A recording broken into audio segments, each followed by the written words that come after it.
ስሜ ተስፋነሽ ይባላል። የሶስት ልጆች እናት ነኝ። ያው የሁለቱ ጥሎን ሄዷል። እንደዛ ነው ያው እንግዲህ እስካሁን የምንኖረው ማለት ነው። እንቸገር ነበር።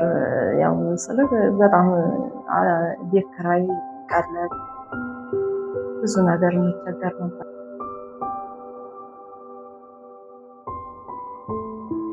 በፌርሙዝ ነበር በፊት እና አንዳንድ ቦታ ላይ እየተከራየ ነበር መስራት።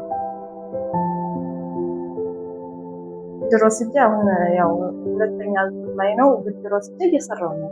ቆንጆ ነው። አየር አንዳንዴ ካለ ያው መንገድ ላይ ጠብቀን ስለሆነ ያው ኃላፊን ጠብቀን ቡና ማረፍ የፈለገ ሰው አረፍ ብሎ ይጠጣል እና ብስኩትም ውሃም ይሸጣል። ሁለተኛ ብድር ወስጄ ለአንዳንድ ነገር ውሃ ነው የማስፈርተው። ሲቸግረኝ ቤትም ያው እናጥራት ነው። እኔ ልጆቼ ጥሩ ደረጃ ላይ እንደኔ ሳይሆን እነሱ ደህና ህይወት ላይ እንዲኖር ቢያንስ እኔ ቤት ኑሮኝ እንኳን ለልጆቼ መጠለያ ቢኖረኝ እና በቃ ቀለባለን። አንዳንዴ ለዓመት በዓል ዱቄት ይሰጠናል፣ ዘይት ይሰጠናል፣ ላርጎም ሁሉ ይሰጠናል። እዚህ ምንም ከዚህ ከገባው 1 ኪሎ ጤፍን ገዝተናል።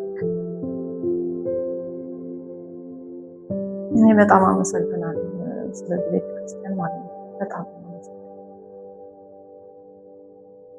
ስምክ ማን ነው? ስሜ ቅዱስ። ቅዱስ ስንት ዓመት ነው? 8 ክፍል ነህ? 2 ስለ እናትህ እስቲ ንገረን። እናትህ ምን አይነት እናት ነች? ከእናትህ ምን ትማራለህ? ጎበዝ ነች? ሰነፍ ነች? ስራ ትሰራለች? ትወድሃለች? ትንከባከባለች? እስቲ ንገረን። ምን አይነት እናት?